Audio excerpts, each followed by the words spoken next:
Hi everyone, Sally here and welcome to Menopause Mental Health and Isolation. So today's topic is how to cope with those negative, difficult emotions, really, dealing with those difficult emotions. So I wanted to talk about this today because, negative emotions at menopause are really hard enough without having to deal with isolation, lockdown, maybe being cooped up with family members or difficult housemates, or maybe you're even on your own. And it's the general conversation that I've been having with a lot of my clients recently is, oh my God, how do I deal with this? All of my shit is just coming up to the surface. I've got no distractions. I can't go out to distract myself. I can't just meet with a friend for coffee to distract myself to feel better. So everything that is already there is coming up.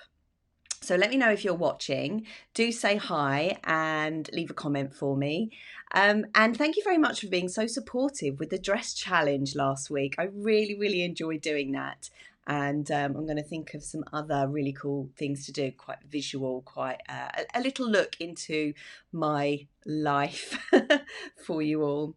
So that's why I wanted to talk about this issue today, because meeting yourself can be very challenging. Difficult emotions don't feel nice. They feel uncomfortable. We don't like them. We will do everything in our power to turn away from them. The mind is programmed to turn away from negative emotions, to find a way of avoiding pain. It's what we do. Hi Rachel, hi Melissa, thank you so much for watching. Really, really appreciate you watching live and leaving a comment. So get involved if you've got any questions, if you've got any comments, please do get involved. Hi Emma, lovely to see you, my love. Right, so I'm going to give you my 6-step emotional transmutation process. I love the word transmutation. It basically means transforming energy from something into something else. It's got a real alchemic feel to it. I think that's a word. So this is my 6-step emotional transmutation process for helping you to transmute those difficult emotions that you might be experiencing in lockdown. Let me know what some of the emotions you're experiencing. Is it loneliness? Is it frustration? Is it boredom? Is it cabin fever? Is it procrastination? Do you just feel like you're bouncing off the walls? Do you feel restless? Tell me what you're feeling. I am feeling today a little bit weird. Not quite sure what I feel, but it's just a sense of weirdness. Hi, TJ. So Gloria, hi Gloria, lovely. So we're international today. We've got Florida, we've got Africa, we have got, let me know where you're from as well. Problems focusing, TJ says. Yes. Yeah, getting the mindset kind of into a laser beam focus, because the mind doesn't actually like conflict. It doesn't like, conflicting thoughts cancel each other out. So you end up in stasis, you end up in paralysis. You don't go anywhere from there. So actually laser beaming your thoughts, choosing that one thing that is just going to move you forward, really helps. But sometimes we have trouble choosing that one thing, don't we? Because everything seems so important. Do we put a wash on? Do we go and wash the dishes? Do we work on our accounts? What do we do? What do we choose? There are quite a lot of options when we're at home. We don't realize it, but there are. Hi, Imogen. You say loneliness, past trauma that I haven't let go of is coming to the surface. Oh my God, Imogen, I feel you. I feel you so much there. It's, trauma is trauma, whether it's abuse or whether it's, just being told off for something. It's trauma, and it can really come up when you've got no distractions. Loneliness is such a difficult emotion. I know for me, it's one of the hardest emotions for me to cope with. I'd much rather be bored than lonely. Okay, well, hopefully this will help you. So the benefits of this process are that you won't be living in fear of negative emotions. You won't be tightening against them. You won't be resisting them. You won't be trying to control every part of your life to avoid feeling this negative emotion. Because as you know, we can't control much, especially not externally. But we can control the inside. We can control what we think.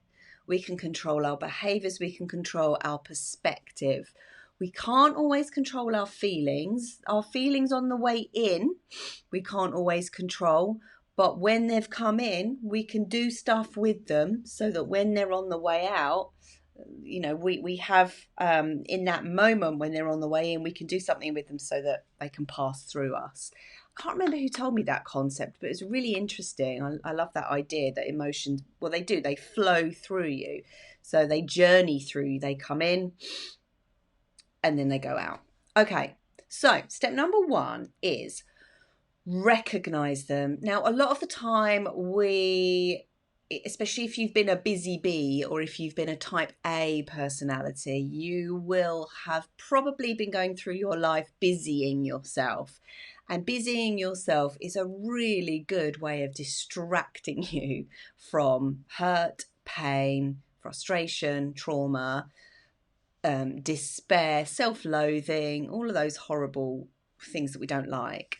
So the first thing to do is to recognize them. Don't just brush them off, right? If you're feeling something, take some time just to recognize, ask yourself, what is going on? Realize you're having an emotion.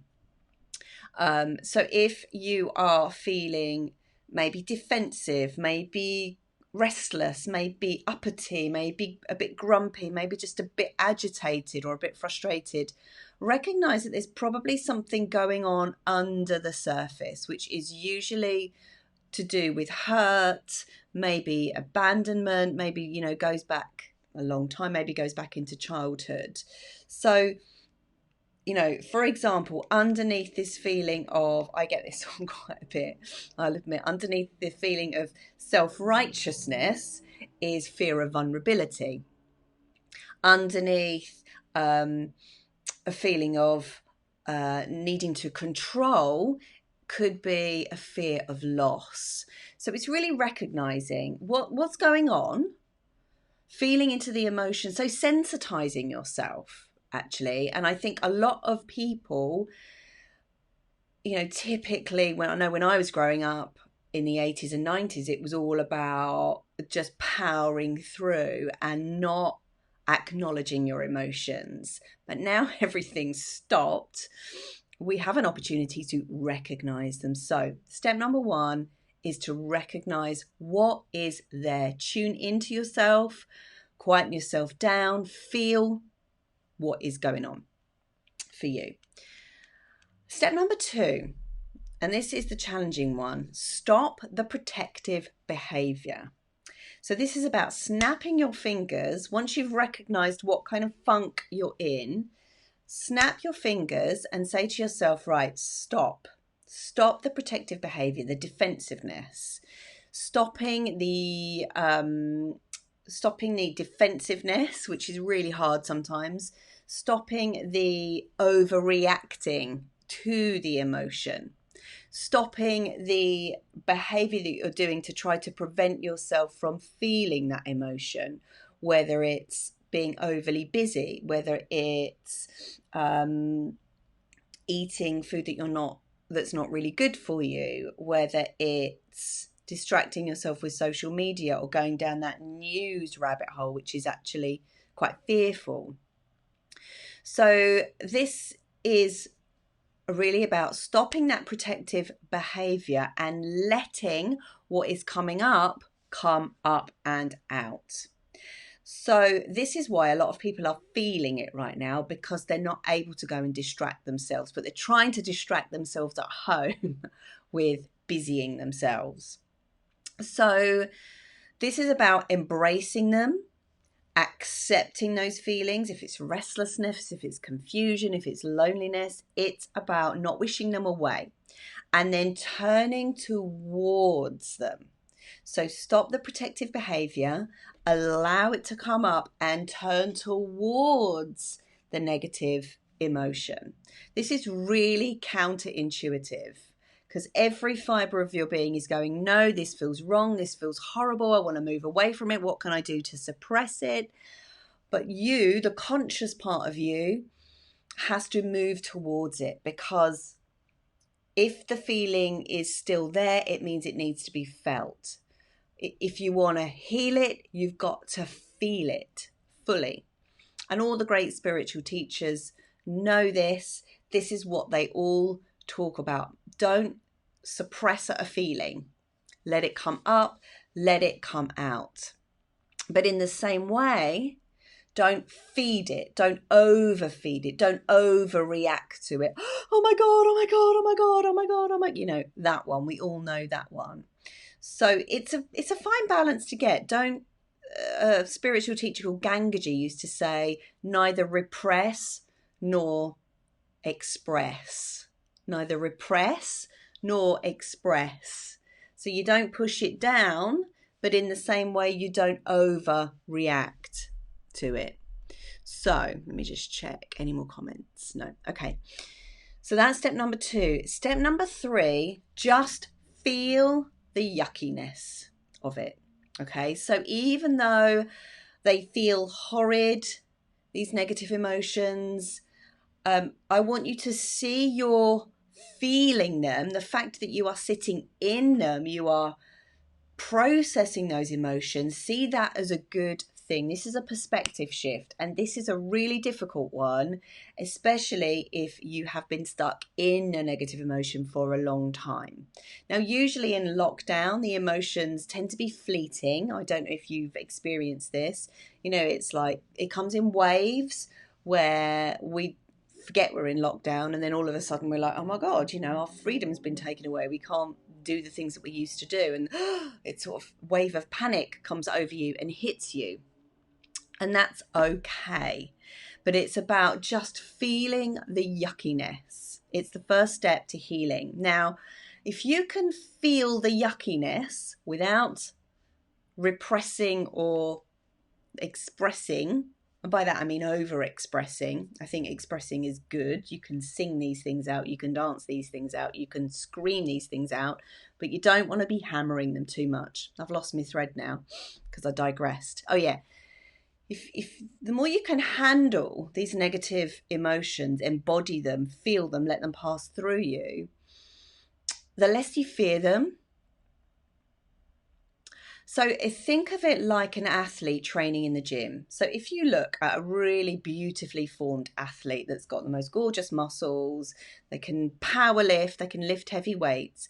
Think of the amount of training that has gone into them having that level of fitness, that level of resilience.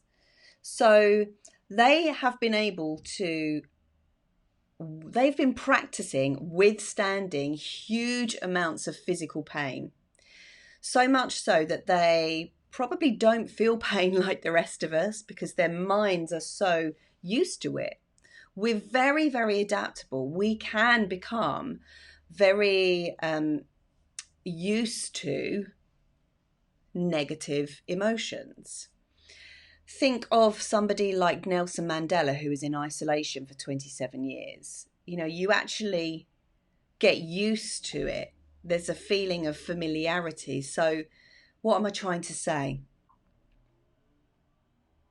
I'm very disappointed in myself having too much champagne yesterday. Oh, TJ.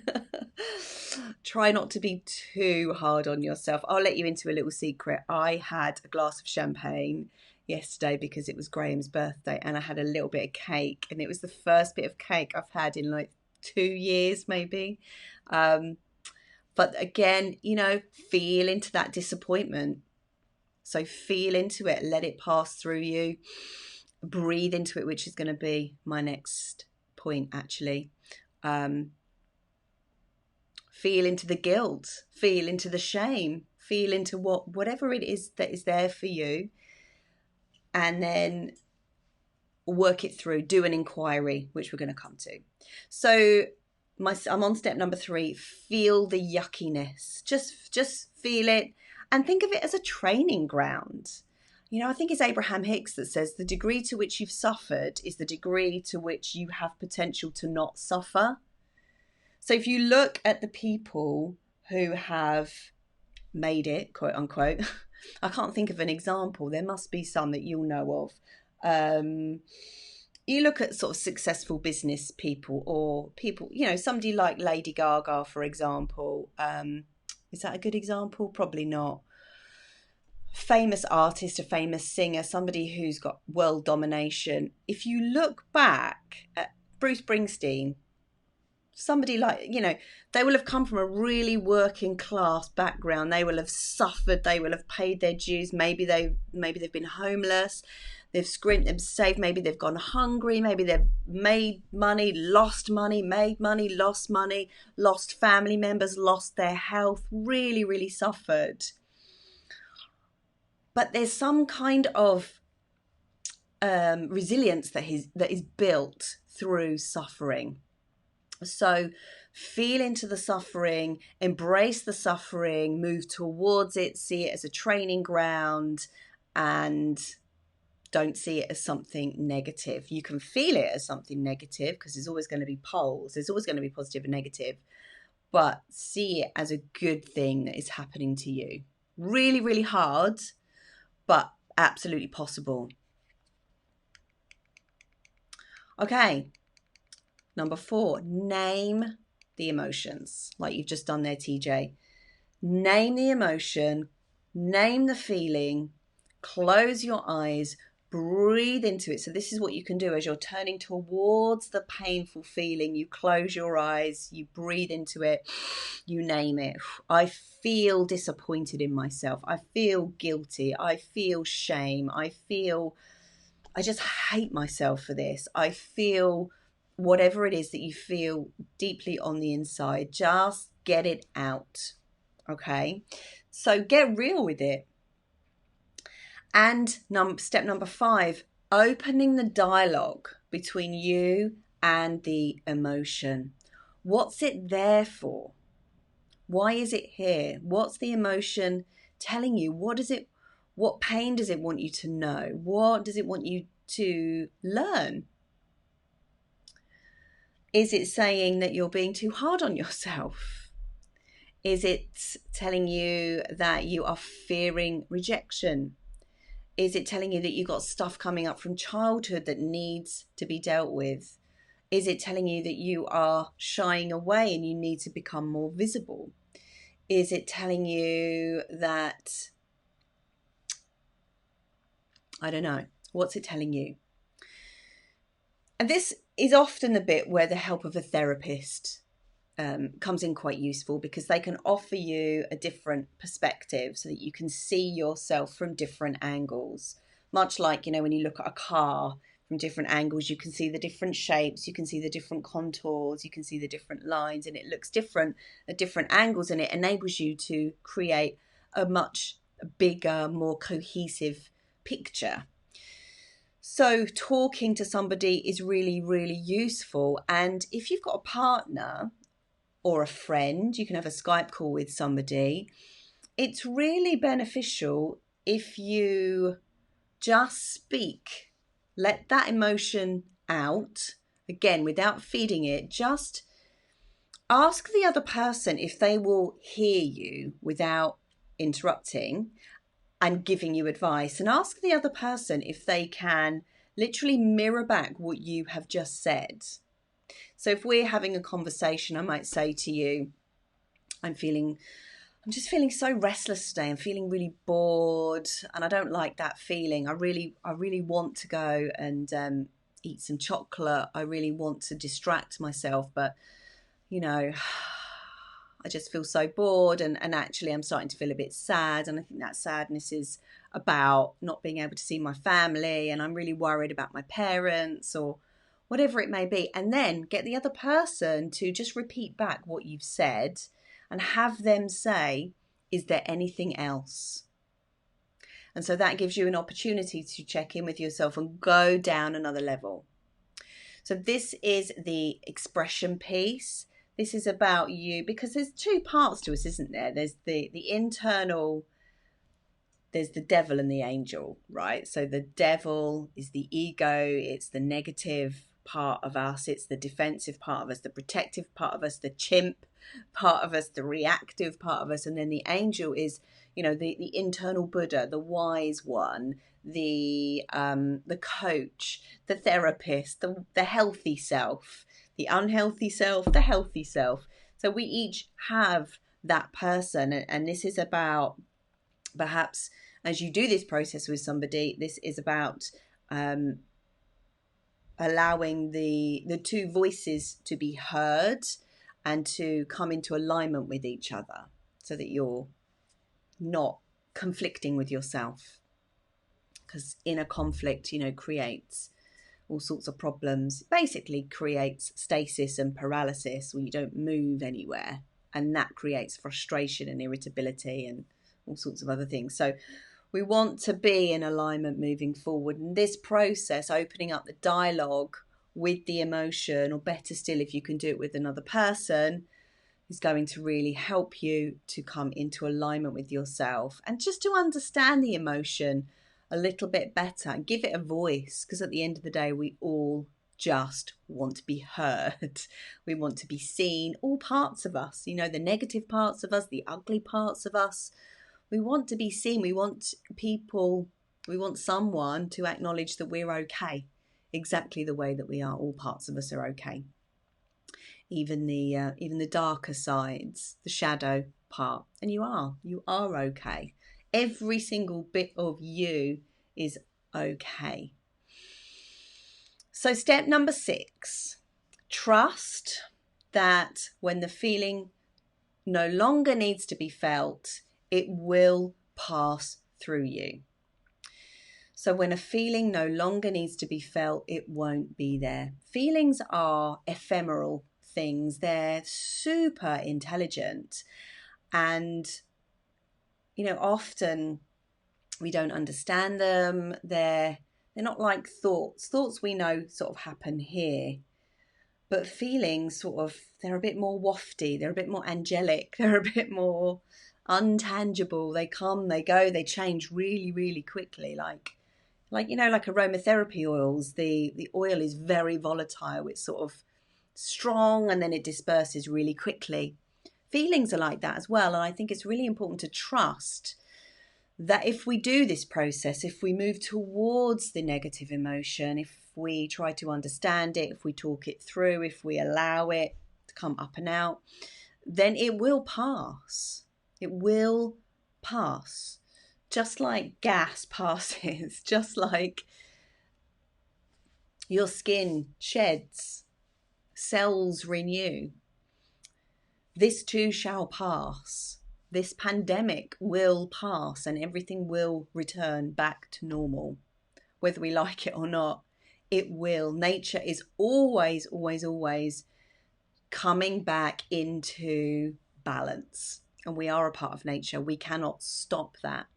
So it's always swinging from negative to positive. And actually, nature doesn't even see it as negative. Nature just sees it as rebalancing. And so that's what we're doing, I think, with our negative emotions. It's an opportunity. Every negative emotion that we have is an opportunity to rebalance.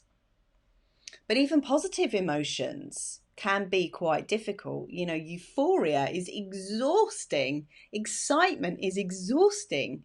So what most people tend to be looking for is peace, which is the middle, you know, the calm, the peace.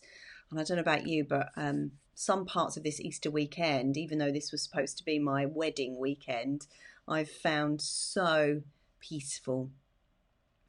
So trust, big trust piece here. This is trusting that those emotions will pass through you. If you just let them be. Now, what you resist persists. So the more you turn your back on those negative emotions, the more they will knock at that door. They will knock, and the call will get louder and louder and louder and louder until you have a nervous breakdown. And then you have to acknowledge and address those negative emotions. So, bonus tip. Bonus tip time. As soon as you start to feel better, this is where you start taking some action. So this is where you start to do the thing that you think you need to do to make yourself feel better.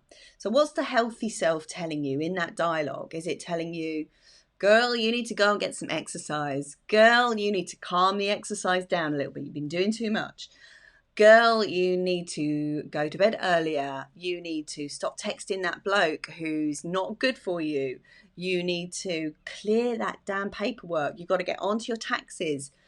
What is it you've got to do? Because action reduces overwhelm. Too much action can create stress, and you might need to just calm down a little bit, take less action. But in some cases, for some people, taking a little bit of action can reduce overwhelm. So in summary then, recognize your emotions. Number 2, stop protecting yourself. Quit those bad habits. Stop protecting yourself from feeling the pain. Turn towards, that was second point.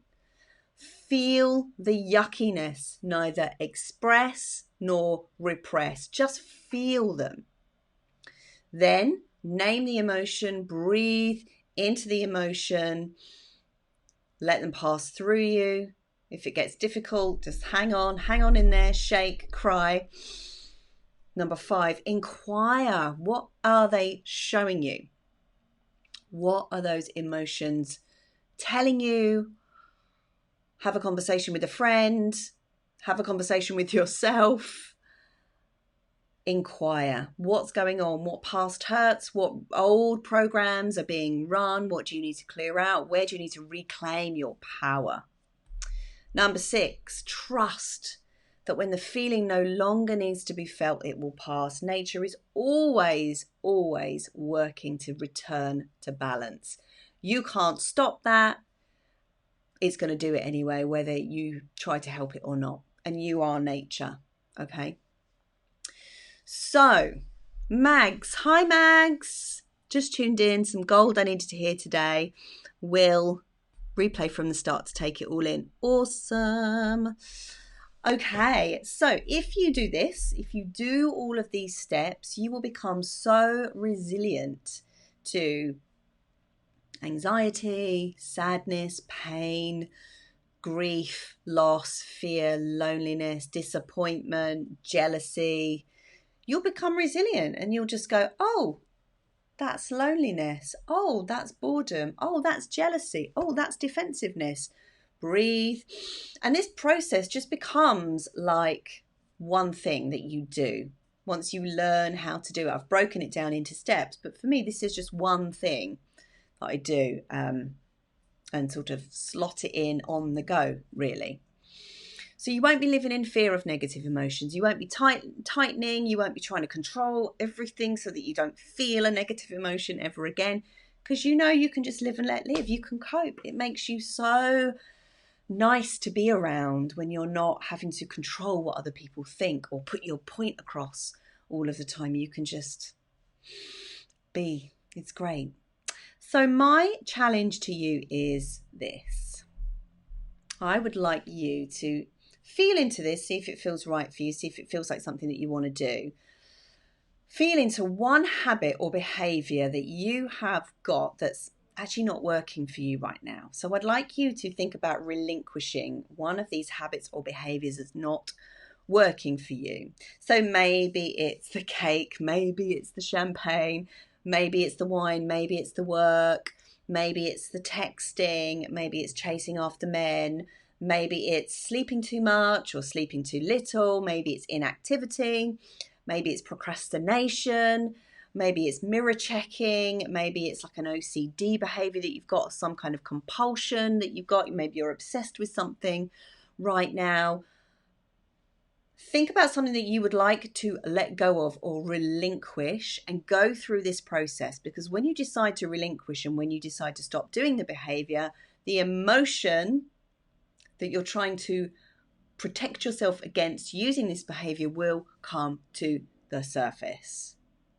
Then it's your job to look at it, move towards it, love it, embrace it, go through this process, breathe into it, and then you will have really stretched your comfort zone and you will have achieved something massive, something monumental.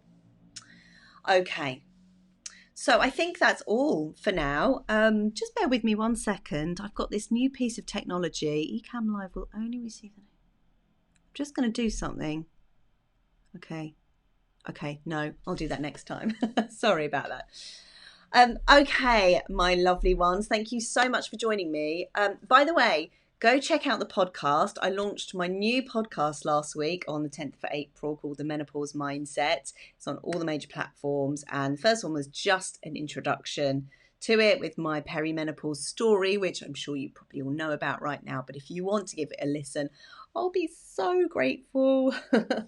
And also on Wednesday, the 22nd of April, which is next Wednesday at 7 p.m. BST, British Summertime, which is GMT +1, I'm going to be doing my first ever masterclass online called How to Create Fantastic Coping Skills, Embrace Uncertainty and Reduce Anxiety During COVID-19 and Beyond. So if you would like to know more about that, just leave a comment and I can send you the link to sign up.